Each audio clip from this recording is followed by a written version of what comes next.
Welcome to How Preschool Teachers Do It. I'm Cindy. I'm Alison. And we have a combined 55 years of experience working with children, families, and experts in early education. We are not random influencers. No, we are not. Whether you are new or have been our podcast peeps since 2018, we are thrilled you found us. Good morning, preschool peeps. Hi, peeps. I keep trying to change that up. I don't know if it works. We should have like a catchphrase. Like at the end, we always say "bye, peeps." Maybe we should have like some sort of catchphrase. I got nothing. I cannot. Maybe the peeps know of a good one. Didn't we have a contest many years ago? That's how we started calling them peeps. Yes. Because we had a contest. So we want a catchphrase. Yeah. All right, so go to howpreschoolteachersdoit.com to the contact form or our Facebook page where you can message us and send us a catchphrase. Yes, I think this is a great idea. Agreed. Okay. Because we got nothing. Yeah, we're getting boring. But we do we do have people who are listening to us in some new and exciting places. I'm very excited. We are shouting out Sweden today. We have never shouted out Sweden. How is that even possible? So exciting to me. Okay. And San Antonio, Texas. San Antonio, Texas. Yeah. I have been to San Antonio. You? Have you? No, yeah, I have not. I have. Yeah. I think I was there for a professional conference of some sort years ago. Okay. Yeah. I liked it. Yeah. I especially like it when it's winter here. Yeah. Because doesn't it get very, very hot there in the summer? Yes, very, very hot. Incredibly hot. Yeah, I wasn't there in the summer. I remember, though, going to Austin, Texas in, it was, I think, June. And it was so hot there that they had, these misters on the buildings to keep you cool as you walk by on the sidewalk. Because it was so hot. I can't even imagine living like that. Well, humidity and curly hair doesn't go well. It's terrible. Yeah. It's not great. So, welcome back, folks. And today we are going to talk about something that probably wasn't done for us, but we should do with children. And as the title says, there are times when we have to wait. There are times when we need to wait for a child's big emotions to calm down. There are times when we have to wait for a child who is tantruming to just get through that tantrum, because when they're in the middle of it, they can't hear you anymore. That's true. No, because their brains shut down. It's true. Very literally, right? Yeah. Their brains turn off when they're in the middle of that sort of big emotion. It's the cortisol in your bloodstream and other stress hormones. So there are times when we have to wait when a child is feeling sad and doesn't want to interact with us. Yes. I've had children just sort of, I go over and try and talk to them and they put their head down and they don't want to interact with me. Yeah. And what we need to keep in mind is that we need to wait, not with impatience, not with frustration, not with contempt, not rolling our eyes, not trying to always rush them along. We need to wait with affection, connection, and love. Yes. Which is not always an easy thing to do, because that wasn't what we have experienced for many of us when we were young. Yeah, definitely. I know when I was young, we heard phrases, whether it was in school or at home, we heard phrases like, I won't talk to you until you, and I may have said this to my children. Listen, I'm going to be... Probably did. Peeps, you know me by now, right? Yeah. I'm going to be really honest. I probably said to my own children at some point, I'm not talking to you until you whatever. Yeah. Right? Yes. Until you calm down. Until you can speak to me with respect. Yeah. Until you can stop yelling. Yep. Until you can sit down. I'm not talking to you. I now understand that was not an approach that is going to create connection. That's an approach that's going to give shame, embarrassment, and create disconnection. Well, I understand it now. It's an ultimatum, really. It is. Right? It's a threat. If you want to shut somebody down quick, you give them an ultimatum. Yeah. You do this or else kind of thing. And that's what that is. It's an ultimatum and a threat. Yeah. I'm going to cut off connection with you is the threat. Because you're not acting the way I want you to act, right? Right. So let me disconnect from you. And you can say it in the most pleasant tone of voice and you're still disconnecting. Yeah, when you look at children and you say, Yeah. I won't talk to you until, that is still an ultimatum and a disconnection. Or when we look at children, I've seen so many adults do this, and they cross their arms and go, I'll wait. Like that, in that tone of voice. All right, I'll wait. Oh, yeah. I'll wait. I'll wait. Okay. That is like, what does that sound like to you? You came up with the great word of ultimatum. The ultimatum, yeah. To me, that's like your father's coming home kind of thing. It's a threat, wait maybe. until your father comes home. Yeah, wait till your father comes home is a real, And why do we have to wait for the father to come home, by the way, in 2025? Seriously, that's so true. So the whole crossing of our arms and looking at children and saying, I'll wait. Even, when you're trying to get the class together. That's an intimidation move. It is. That's what that is. Because this is what we do. We make our bodies. I want you to think about the last time the whole class was not getting ready to go outside when you wanted them to. And what we do is we extend our torso to make ourselves bigger and more threatening. We cross our arms, which says, I'm not interested in any input you have. And then we use the tone of voice like, I'll wait. Right. What a way to get them to talk and connect. Is it any wonder that when we do that, they don't stop doing what they're doing some of the time? Well, okay, they're not going to. No, they're really not. Because they don't care what you're asking about right now. Like that's not a way to get them. They seriously to don't understand. It's just I don't. Okay. So I've admitted to everyone this isn't something that I always did well myself, and I know I made this mistake as a parent and as a teacher. Yes. And then I learned. And so I was in a learning session when I learned the better way to approach this, even when we do have to wait. So I'm going to use the tantrums as an example because as a parent, I have firsthand experience with this. I have a son who tended to tantrum, reacted very swiftly to his own frustration, had a big body reaction all the time. And I've talked about that in other episodes, so I'm not going to take up this episode doing that.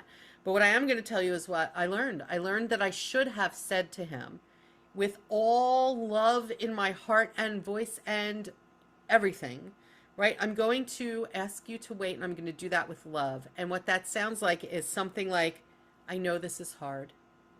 Yes. I am right here. And I will be checking in on you. Yeah. It's not, I'll wait. It's, I will be checking in on you. Right. Because sometimes they need time.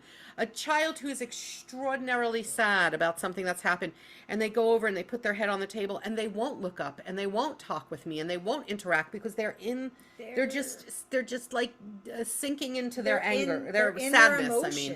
They're sinking into that sadness. To look at them and say something like, I know this is hard. I'm right here for you. Yeah. I'll check in on you again. Right. If you say to a child, do you want to talk to me about it? And they say no. Yeah. Then we should say, I'm going to check in on you Yeah. again. So that they know we care. Right. We're not giving up on them. We are, in fact, there for them. Yeah. Yeah. Right? Which is so different than saying, I'm not going to talk to you until you're ready to pick your head up and talk to me. Think about, what's another one? Whining. Can we talk about whining for a second? All the people who go, I'm not going to talk to you if you're whining at me. Or my ears don't hear you because my ears don't hear whining. Okay, my ears are bleeding from this whining. Oh, we hear you. We hear you, honey. We hear you. Maybe something like, I know you really want that. I'm right here to help you. Something like that. Something like that. How can we solve this together to kind of diffuse the whining, but not be going, don't whine. Right. But when you sit there and you're like, say these things like, my ears don't hear you because my ears don't hear whining, or I'll wait until you're ready. Oh my gosh, you know what's another one? Use a grown-up voice. They ain't grown up. They're not grown up. I've heard people say that though. Really? Use your grown-up voice. I feel like it's just a matter, it makes the child feel like you're not listening to me, and no matter what I do, you're not going to hear what I need to say or what I'm going through. You don't care. Isn't it better to look at a child and say, and you can disagree with me, yeah. but isn't it better to look at a child and say, how can we say that? Yes. How can we say that a little differently, do you think? Yes. Than to say, stop whining. Don't whine. I can't hear you when you whine. I'm not answering you when you whine. Right. Is there another way you could say what you are feeling? I think that's valid because, okay, in the real world, you got to know different ways to ask for things, right? Yeah. So like you're just it's like a life lesson. How can we I'm teaching you how Yes. you can approach this situation in a way that maybe you will get what you want. One of my favorite phrases that I've learned to use with children is how can we? How can we say that? How can we say that? How can we say that so that I can help you? Yeah. Right? Yeah. But I think those first two, I know this is hard. That sentence, I know. I mean, I can't remember any adult when I was young saying to me, I know this is hard. Yeah. No one said that to me. I know this is hard. So that I used to say. Yeah. Like as a teacher, for example, I used to say to the children, I know this is hard. Yeah. I know that. We have to validate that what they're going through is really tough for them. I know that this is hard. I'm right here. And I used to say that to my son. I'm very proud of the fact that when my son was having a tantrum, I used to say to him, I'm right here. Yeah. I'm right here when I'm here for you when you're ready. Yeah. I had a child in my program who also had these big giant emotions. And for him, it wasn't enough to say, I'm here. What I used to have to do was just very gently put my hand on his back because he couldn't even hear me saying, I'm here for you. Yeah. So I would put my hand very gently on his back or on his shoulder and say, I'm right here. Yeah. Because he needed the physical touch of, I'm right here. Yeah. So I'm right here is something I've been saying for a while, and maybe some of you do too, preschool I do that sometimes, or sometimes I don't even need to touch them. I just sit next to them where I'm like, okay, I'm right here, and they're there, and I just the physical proximity, not necessarily needing to touch, just being there next to them while their emotions are going. You know, another aspect of this is it's okay to have to wait for them. Yeah. Like we're always trying to get them to snap out of it. What's that snap out of it? What is that from? Is that a commercial? Snap out of it. Well, I feel like a lot of it is people want children to just comply. Yes. And so this whole like, I'll wait. Oh, no, it's from Moonstruck. Sorry, I interrupted. That's Cher, right? When she was in Moonstruck. Snap out of it. Oh, I don't know. Yeah, it's from the movie Moonstruck. You're dating yourself. All right. Okay. Cher said it. Cher. Love Cher. I do love Cher. She's got this whole thing going on. I just love her. I love how like big and bold she always is. Go ahead. Yeah. She's always being herself. That's what I love about her. 100% herself. This whole like, I'll wait is just making it like you'll comply to what the adults say no matter what. Like that's what we want. We don't want to hear what you're talking about. We don't want to hear what's going on in your life. We don't care. Just do it. That's it. Mm-hmm. Because I said so, kind of thing. And that's not teaching them anything. It's teaching them to fear you. Yeah. It's teaching them that I have to do everything an adult says, even if that's bad. That's not what you want to teach kids. No. And the whole, like, I'll wait is also a guilt trip. Yes. Now you're making me angry. Mm-hmm. I want you to feel bad about that. Yes. Is the tone of voice. And if you're saying that to say one child, like, we're all waiting for you. That's a guilt trip. That makes that person feel horrible.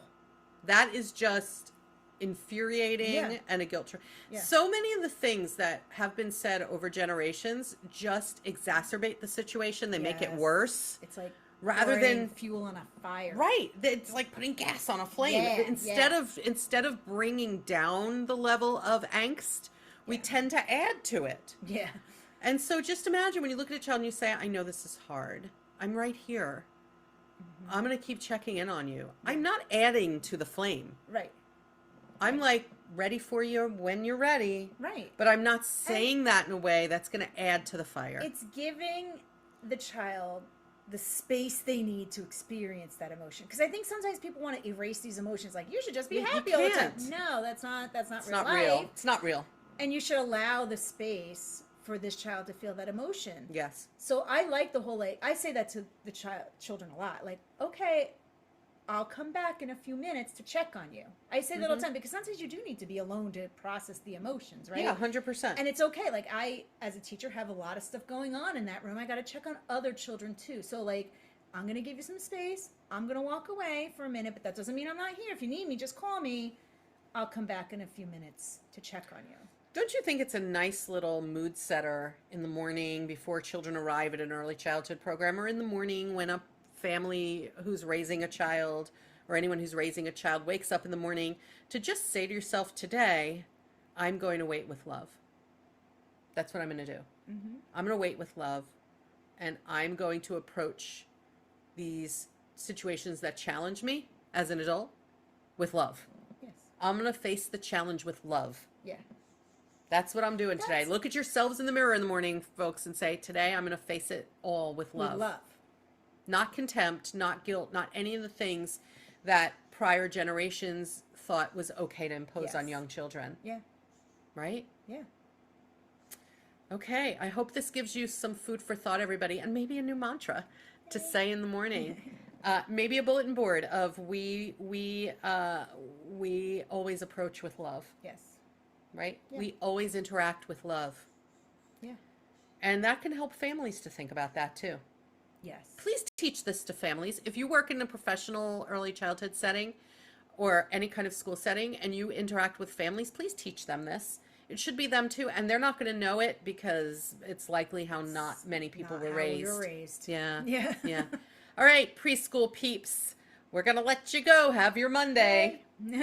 And don't forget to check our website and Facebook page and all the things. And if you get a chance, we would love it if you went to YouTube and subscribed and liked. Mm-hmm. Like an episode, please. Yes. Subscribe to one. And then you can always come back here if you're listening and just keep listening here. That's fine for us. Yeah. It has to do with algorithms and benefits and numbers and things I don't fully understand. Because I did not major in this, but I know it has to do with it. We didn't major in this because this didn't exist when we were in college. True. And if you are on YouTube, because I know we have more followers on YouTube, thank you so much. Please make sure you have subscribed and liked and all the things. Yes. All right. We will catch you next time, preschool peeps. Bye, peeps.